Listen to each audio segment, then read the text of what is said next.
The great chamber of the Concord spire was silent, a hollow kind of quiet made of polished stone, cool air, and the weight of history.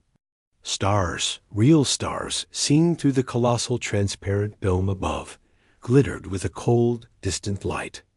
Below them, arranged in a wide circle, were the representatives of the Galactic Pact. Their forms were many: the insectoid carapacians with their clicking mandibles, the shimmering, fluid bodies of the hydrocons, the elegant, fox-like vulpexi in their silver robes. And in the center, standing alone on a simple platform, was Ambassador Mina. She adjusted the sleeve of her plain gray suit, a human custom she refused to abandon.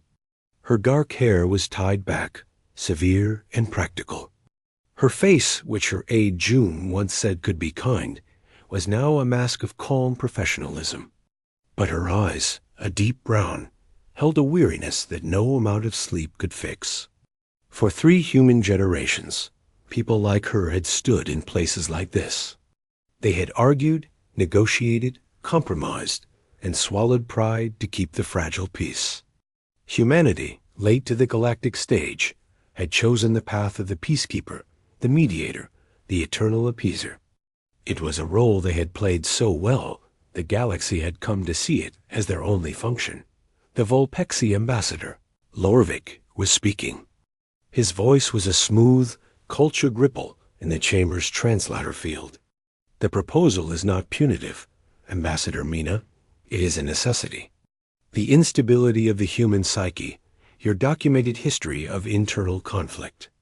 It presents a risk to the cohesive security framework of the Pact. The silent wall is a protective measure. The transfer of your historical and cultural archives is merely for our anthropologists to study, to better understand your trajectory. Mana's fingers wanted to curl into a fist. She kept them relaxed at her sides. The silent wall was a full-spectrum communication and travel quarantine around all human-claimed space.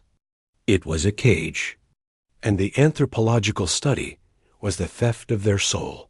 Every story, every song, every memory of Earth digitized and taken away to be picked apart by creatures who saw them as fascinating. Violent children. Ambassador Lorvik, Mina began, her own voice clear and measured, filling the quiet. Humanity has adhered to every Pact regulation. We disarmed our strategic fleets. We allowed inspectors on every one of our colony worlds.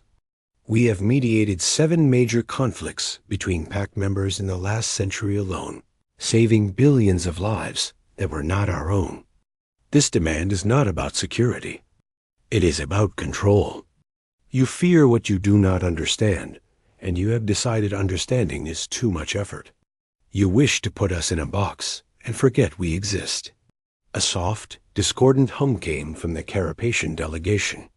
The Hydrocon representative shimmered with a color that translated as mild disapproval. Lorvik's silver fur rippled. A dramatic interpretation. Your usefulness as mediators has expired.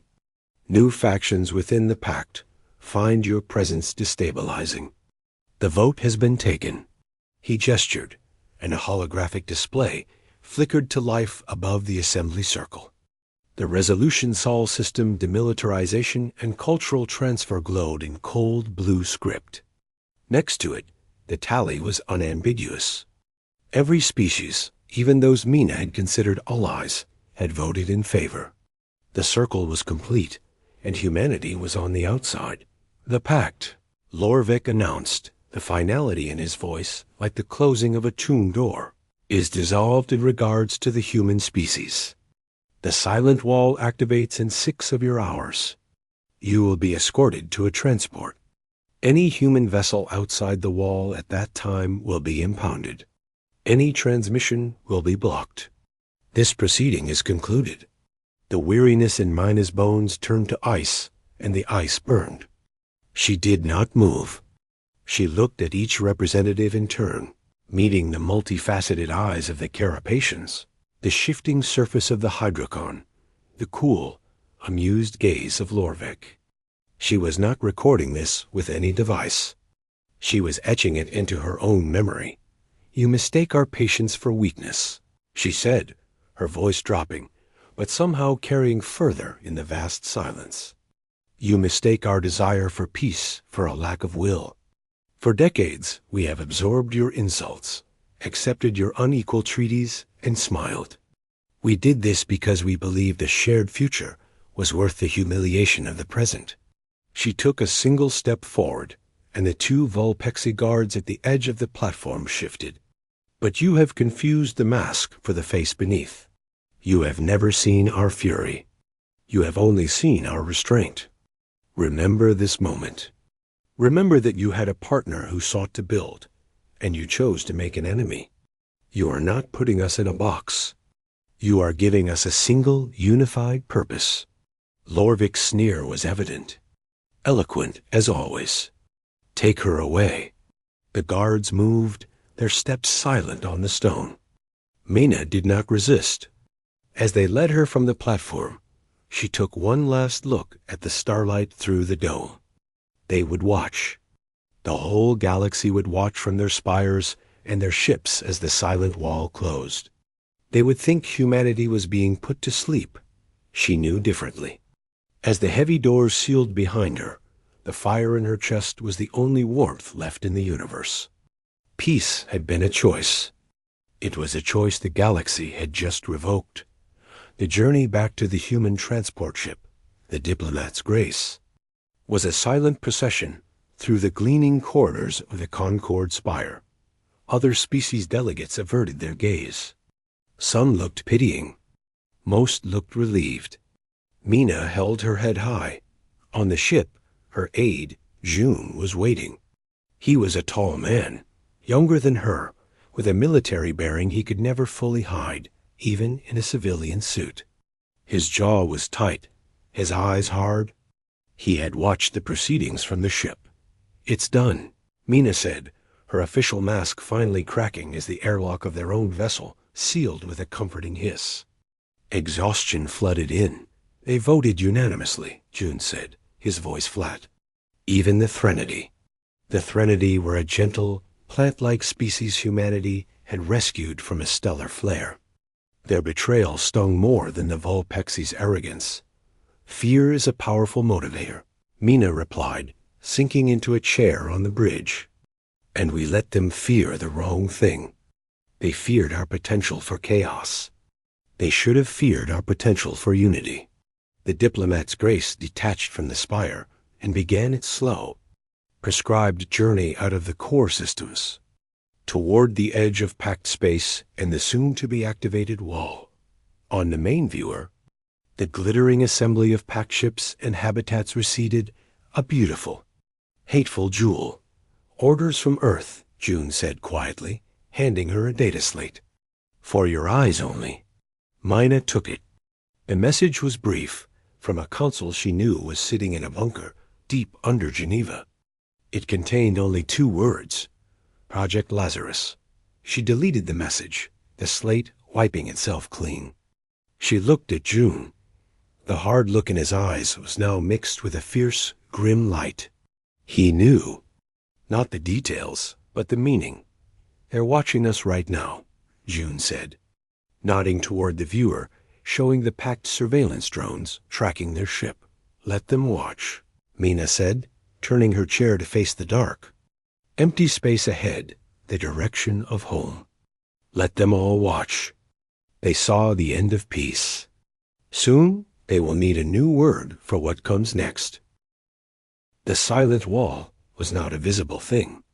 There were no shimmering fields of energy, no great physical barrier. It was an absence. On every screen across the Sol system, the star lanes, the glowing network of safe, faster-than-light routes, mapped and shared by the Pact, simply winked out. External communications dissolved into static. The galaxy, which had hummed with 1 billion whispers of data, went quiet. It was a suffocating silence. On Mars, General June stood on an observation platform of the Olympus Command Citadel. He stared at the tactical hologram, now a hollow local map. Only the Sol system and a handful of the oldest, closest human colony systems glowed with friendly blue icons. Beyond the orbit of Pluto, the display ended in a flat black line. The Pact's quarantine was absolute. It blocked all known forms of FTL travel and communication. They were in a bottle. Report, June said, his voice echoing in the quiet command center. A young officer, Lieutenant Hana, shook her head. Her fingers flew over her console, but the result was the same. Nothing, sir. The quantum entanglement comes with our deep-range scouts. They've gone dark. The wall seems to interfere with paired particle states. It's technology we don't fully understand. June didn't answer. He was a man built for action, a strategic mind that had spent his career designing the very defensive platforms the Pact had later forced them to dismantle. He had watched as his life's work was taken apart, bolt by bolt, in the name of peace. Now, that peace felt like a lie they had told themselves. He thought of Mina on her way back to Earth in a slow sublight shuttle. She had sent one final encrypted burst before the wall fell. Just 2 words. Lazarus is awake. The door to the command center hissed open. A man in a simple, worn jumpsuit entered. He was Tay, a historian, not a soldier. His face was pale, his eyes wide with a horror that was not about military strategy. He carried a data slate that trembled in his hand. "General?" Tay said, his voice unsteady. "You need to see this." "This is a restricted area, Doctor," June said, not turning. "It's about the colonies.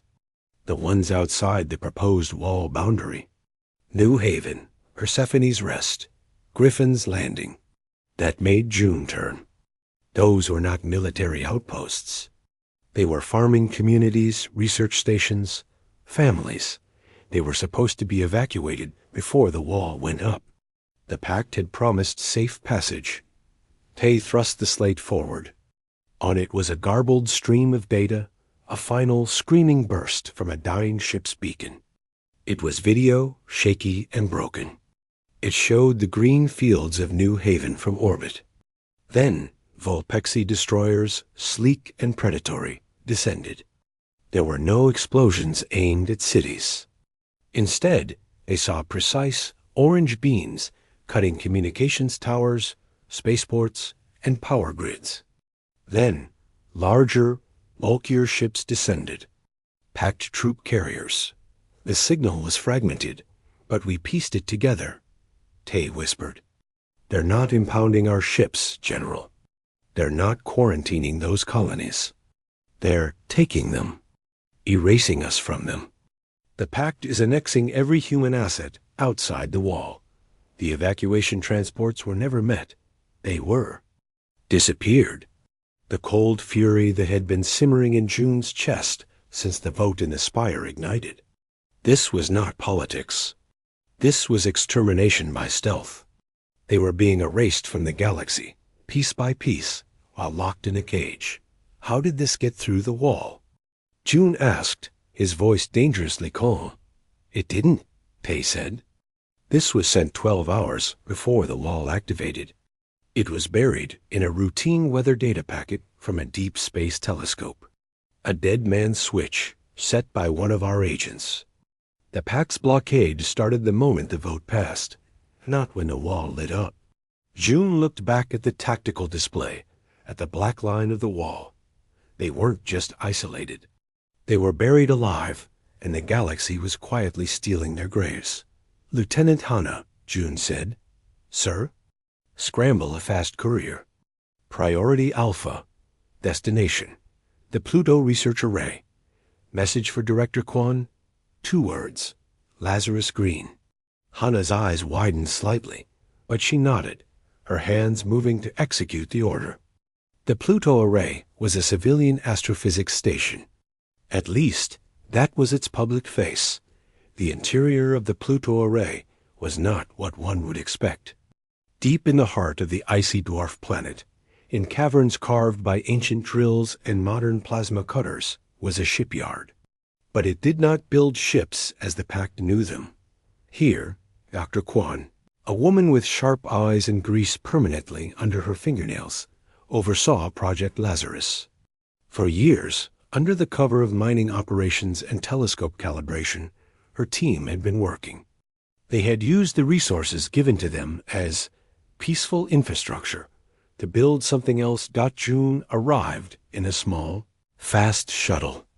The hangar he entered was vast and cold, lit by the stark white light of work lamps. In the center of the bay, held in a cradle of carbon fiber scaffolding, was a ship. It was long and angular, its hull a non-reflective black that seemed to drink the light. It had no obvious engines, no weapon ports. It looked like a shard of darkness. "General," Kwan said, walking to meet him, a tablet in her hand. "We got your signal. Can it work?" June asked, his eyes never leaving the ship. "The null drive?" "In theory. The math is insane.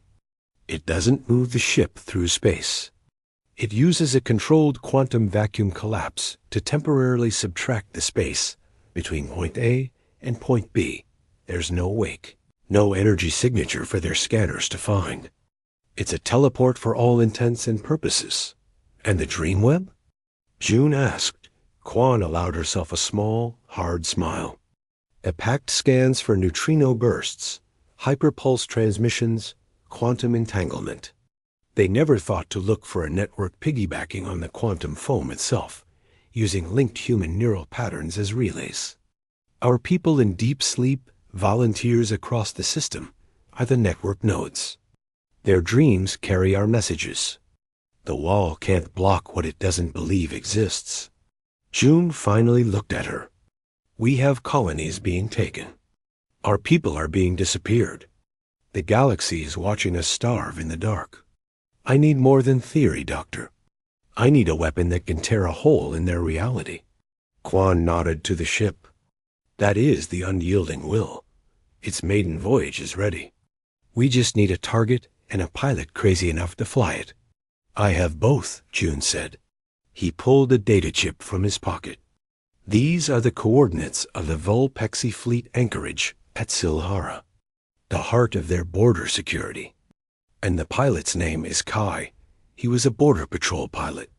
His wife and daughter were on New Haven." He handed her the chip. The silence in the cavernous shipyard was no longer the silence of isolation. It was the silence of a drawn breath, the moment before the storm. Above, on the surface of Pluto, the stars shone coldly through the eternal night. The galaxy watched a dark, quiet spot where humanity was contained. They did not see the shard of darkness being prepared in the ice. They did not see the dream messages flickering through sleeping minds, coordinating, planning. They saw a cage. They did not yet understand that humanity had spent its long, patient peace not building a nicer cage, but forging a key. And the key was almost turned. The Volpexi core world of Sil, Hera, was a jewel of the Pact. Its orbital space was a meticulously ordered ballet of light and metal. Gleaming defense platforms, shaped like elegant spires, rotated slowly in high orbit. Between them drifted the sleek, predatory forms of Volpexi destroyers and the bulbous shapes of supply freighters. Traffic control channels hummed with polite, efficient chatter. It was a picture of perfect, unassailable security. From the command spire on the planet's surface, Fleet Commander Verloc watched the displays with satisfaction. The human problem was contained. Their irritating noise was gone from the galactic channels. It was peaceful. A junior officer's ear twitched, a sign of confusion. "Commander, we have a minor anomaly. A localized gravity spike at Grid 7-9. No corresponding vessel signature. It's probably a sensor ghost. A piece of dark matter debris."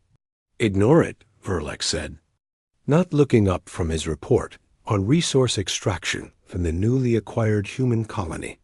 Persephone's Rest, the planet's new name, was being decided.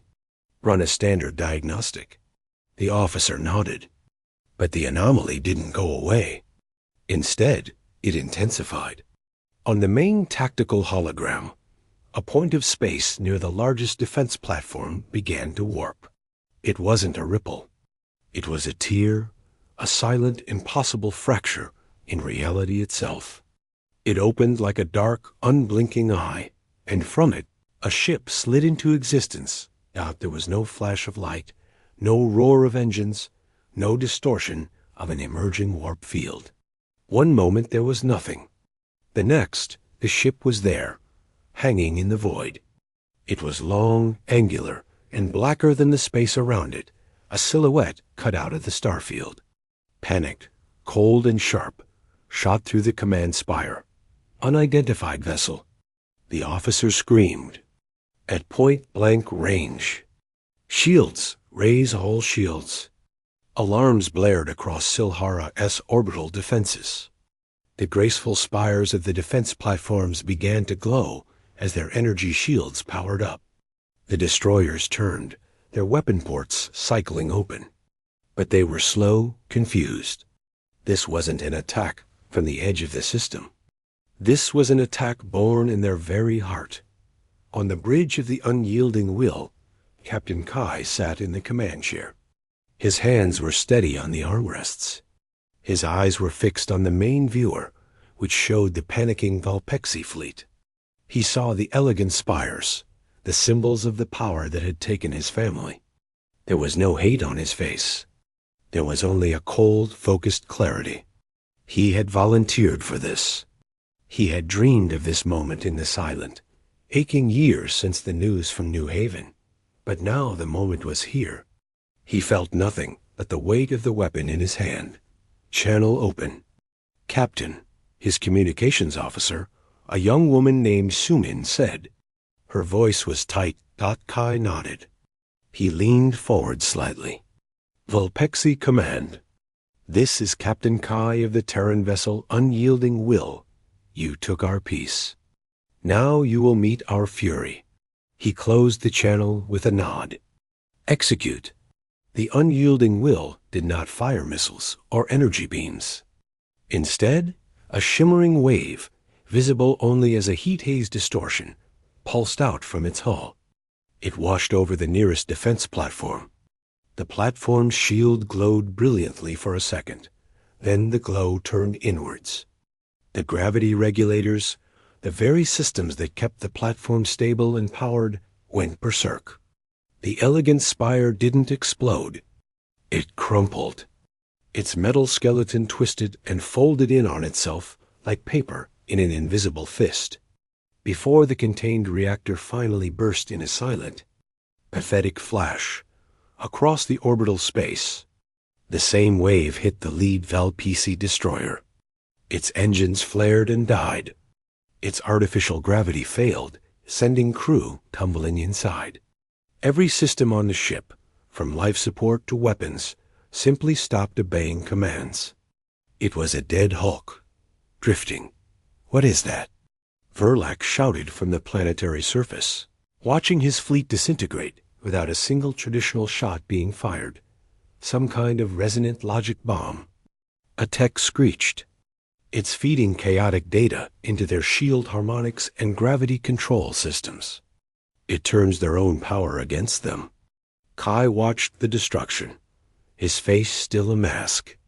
Target the primary communications hub, the big one broadcasting the annexation notices for our colonies. The Unyielding Will moved. It didn't bank or turn with thrusters.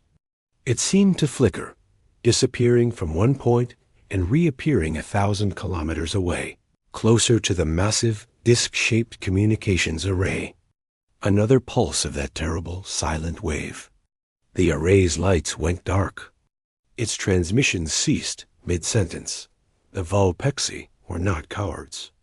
Their remaining ships fired. Plasma bolts and kinetic rounds streaked toward the black ship. They simply passed through the space where it had been. The Unyielding Will had already flickered away, reappearing behind the firing line. Another pulse. Another ship went dark dot. It was not a battle. It was a demonstration. a surgical, humiliating dissection of their technological superiority. The Volpexi ships were stronger, faster, more numerous, and they were utterly, helplessly obsolete. After 6 minutes, the unyielding will stopped. It hung in the center of the devastated orbital space, surrounded by crippled platforms and drifting destroyers. It had not targeted a single planetary city. It had not aimed a shot at the surface. It had only shattered their military pride. Kai opened a channel again, this time on all frequencies, broadcasting to the planet below, and he knew, to every Pact listening post within range. This was Silhara. A response for New Haven. A response for Persephone's Rest. A response for the Silent Wall. The quarantine is broken. The watching is over. We are coming. The black ship's engines, or what passed for engines, glowed with a strange, dark light. Space around it tore once more, at silent, impossible rip in reality. The unyielding will slid backwards into the tier, and it vanished, leaving only ruin and deafening silence. On Silhara, Verloc stood trembling before his now useless screens. The report was already flooding in.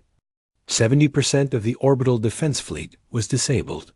The primary communications array was dead, and they had not scratched the enemy ship. They had not even understood how it moved. Across the galaxy, on 100 worlds, in 1,000 command centers, the same data streamed in. The silent wall had not held. Humanity had not starved in silence. They had returned with a technology that broke the known laws of physics, with a fury that was precise and terrifying. On the Hydran homeworld, the fluid ambassadors shimmered with alarmed colors. The Carapacian delegates clicked their mandibles in a rhythm of distress. On the edges of Pact space, the species who had voted with reluctant pity now felt a cold fear. They had watched peace fail. They had voted for the cage. Now, they watched as the door of that cage was torn off its hinges from the inside, and standing in the doorway was not the gentle, smiling ambassador. It was a silent, black ship and a promise written in the wreckage of their strongest fortress. The war was not starting. It had already been won in a single 6-minute stroke. The only thing left was for the rest of the galaxy to realize it. The silence that followed the strike on Silhara was deeper and more profound than the one created by the Silent Wall. It was the silence of the galactic community holding its breath. Then the storm began. It was not a war of invasion. There were no great armadas pouring from human space. There was no front line. It was a ghost war, fought in whispers and impossible movements. Across the vast territories of the Pact, human ships appeared where they could not be. They did not come from outside. They emerged from the fabric of space itself, inside planetary defense perimeters, within the safe zones of mining clusters, even, on one terrifying occasion, in the high atmosphere of a Volpexi homeworld. The human strategy, designed by General June in his command center on Mars, and built by Dr. Quan in the icy shipyards of Pluto, was simple and brutal. They called it the dismantling. The goal was not to conquer territory. It was to systematically take apart the Pax Galactica's ability to make war, and to shatter its pride. Fleet Admiral Su Min commanded the first true battle group. The Ghost Fleet, her flagship, the Zheng Hui, was a larger cousin to the unyielding will. She sat on its bridge, a woman of calm intensity, watching a tactical display that showed the Carapacian frontier. The Carapacians had voted for the wall. They had also quietly taken 2 human research outposts on barren moons, declaring them abandoned property. Target the primary orbital shipyard at Hive Cradle, Su Min said, her voice quiet. Null drive jump in 3, 2, 1. Space tore open around the Zheng Hui and its 5 escort ships. They appeared not on the edge of the Carapacian system, but within the shipyard's own security cordon. The insectoid ships, shaped like angular beetles, scrambled to respond. Their energy weapons lit up the void. Su-Min did not order evasive maneuvers. Activate resonance shields. Full power to gravity projectors. The incoming fire from the carapacians struck the human ships and curved away, bending around them as if space itself was warping. It was the same technology used offensively at Silhara, now used as a perfect defense. Then the Zheng fired its own weapons. Not lasers, but focused gravity pulses. They struck the half-finished hulls of carapacian dreadnoughts in the shipyard. The metal screamed, buckling and folding without an explosion. Rendered into useless scrap. Broadcast the message, Su-Min ordered, a pre-recorded voice. That of Ambassador Mina filled the communication channels. You annexed Outpost Theta and Outpost Sigma. You called them salvage. We are salvaging your capacity to repeat the mistake. This is a correction, not a conquest. Stand down. The Carapacian fleet, seeing their weapons useless and their greatest shipyard being methodically turned into abstract metal sculptures, did not stand down. They fought until their last ship was disabled, drifting powerless. Su-Min's fleet then vanished as suddenly as it appeared, leaving behind a broken industry and a stark message. On the ground, the war was different. Where Pact forces occupied former human colonies, the humans came back. But not with armies. Sergeant Day stepped out of the null field on the rainy plains of the colony, world now called Volpex's Grace. It had been New Haven. The air smelled wrong, of alien chemicals and burnt earth. His squad, 10 men and women in sleek, adaptive combat armor that blurred with the surroundings, moved with him. Their orders were clear. Locate the human detainee camp, disable the Pact garrison, extract the prisoners. Do not engage civilian populations. Do not destroy infrastructure unless necessary. They moved like shadows through the fields that had once grown earth corn. The Volpexi garrison was housed in the old colony administration building, a graceful structure now flying a sharp silver flag. Day's squad didn't assault it. They planted small, disc-like devices on power conduits and communication relays. At Day's signal, they activated. Across the town, lights died. Communications died. The garrison's vehicles went dead, their systems overloaded with nonsense data. The magnetic locks on the detainee camp doors simply disengaged as the confused Volpexi soldiers stumbled into the sudden darkness. Day's squad was already leaving the thin, hopeful human colonists out into the rainy night. They moved them to a pre-designated clearing. A silent, black shuttle descended from the low clouds, its hull shedding water. The colonists were loaded on in minutes.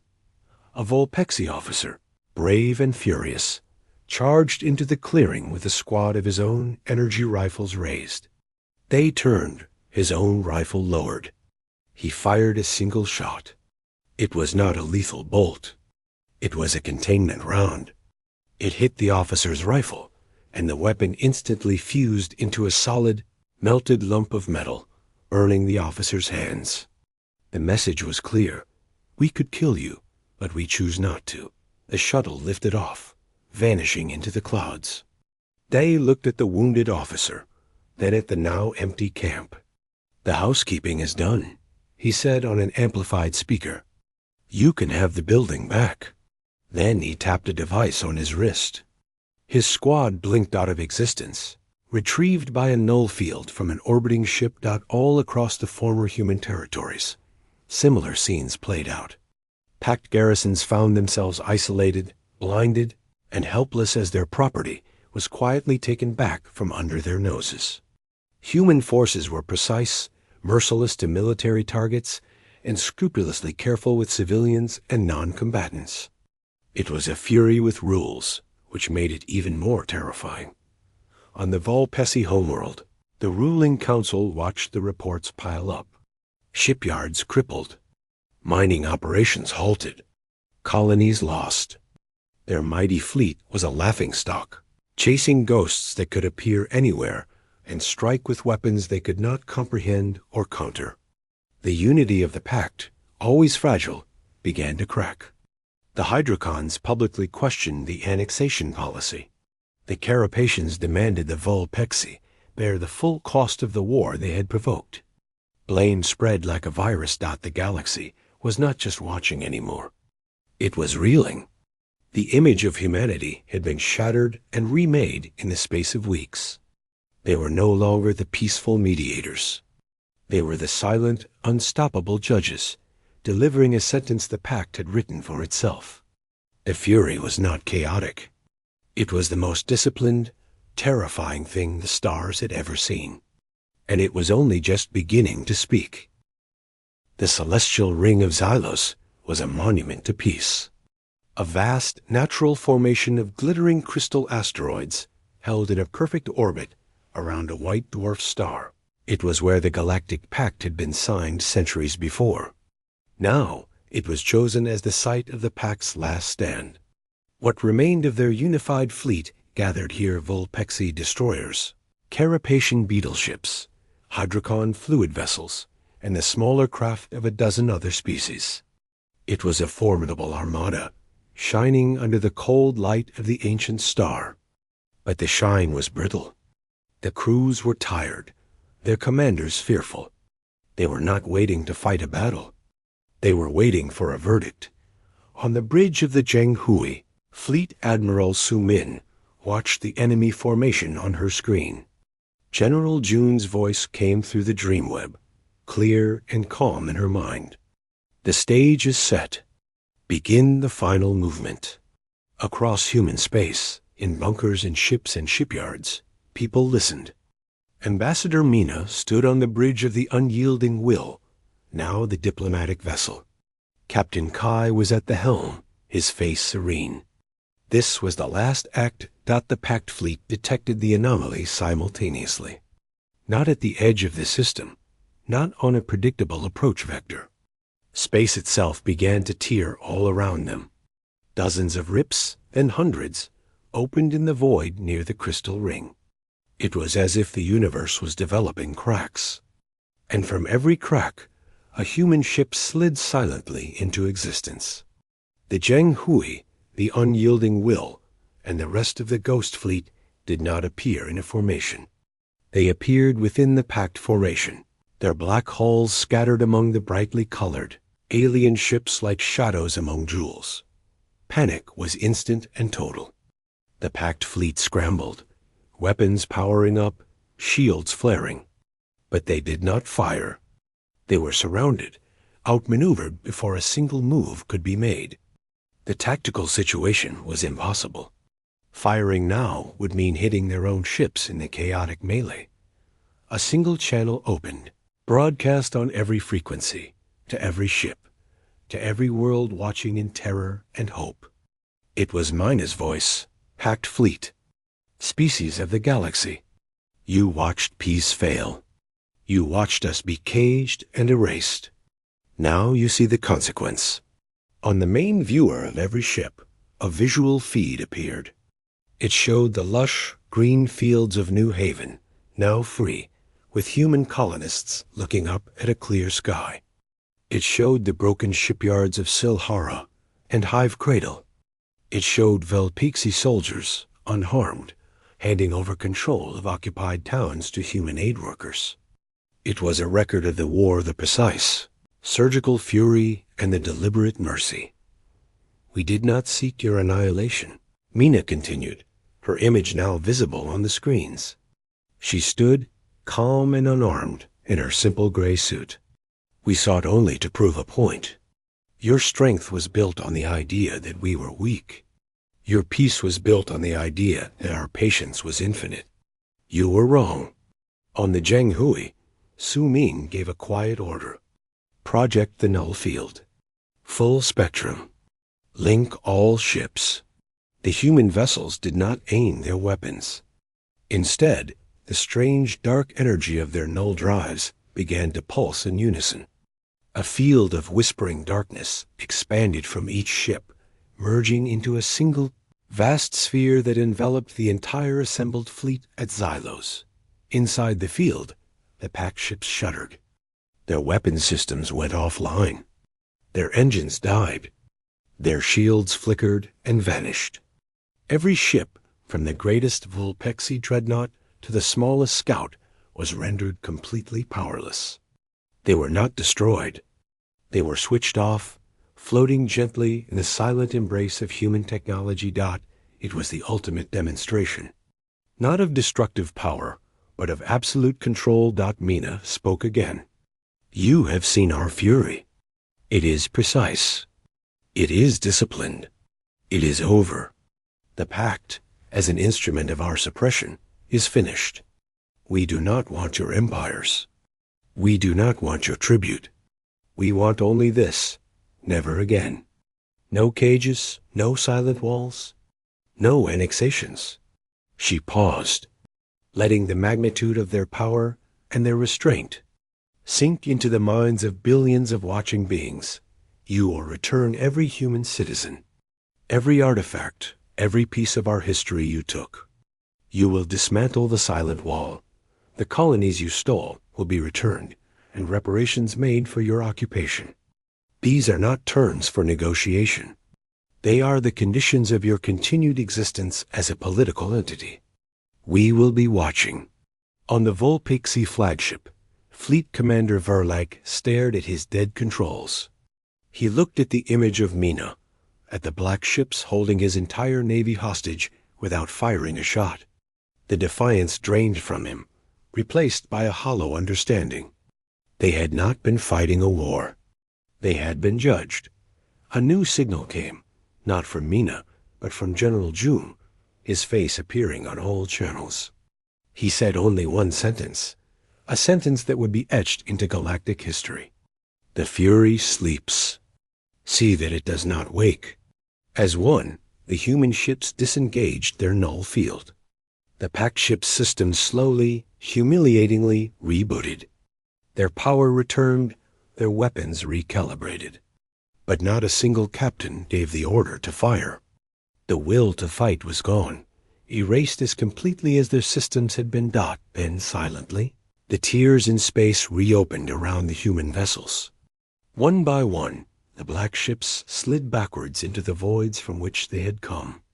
The unyielding will was the last to leave. For a moment, it hung before the crystal ring of Xylos, a final silent reminder. Then it too vanished. The Pact fleet was left alone, fully powered, utterly defeated, floating in the sacred ring of their own founding. The message was unmistakable. They had been spared not because of their strength, but because of humanity's choice. Back in the Sol system, the mood was not of celebration, but of solemn vigilance. On Mars, June looked at the reactivated star lane map. The silent wall was falling, pixel by pixel, as the Pact scrambled to obey. On Pluto, Dr. Quan oversaw the standing down of the shipyards, the null drives placed under lock and key, but not dismantled. On Earth, Mina walked in a quiet garden, the real sun warm on her face. The galaxy watched again. But now they watched with a new, profound respect, laced with healthy, enduring fear. Humanity had not become the new rulers. They had become the quiet guardians of a truth they had paid for in fury. That peace, true peace, could only be built by those who had proven they could shatter worlds, and chose instead to mend them. The Pact would reform, its charters rewritten. The story of the Silent Wall and the Ghost Fleet became a legend, a warning, and somewhere in the dark between the stars, the Fury slept, ever watchful, dreaming not of war, but of the quiet, hard-earned peace it now existed to protect.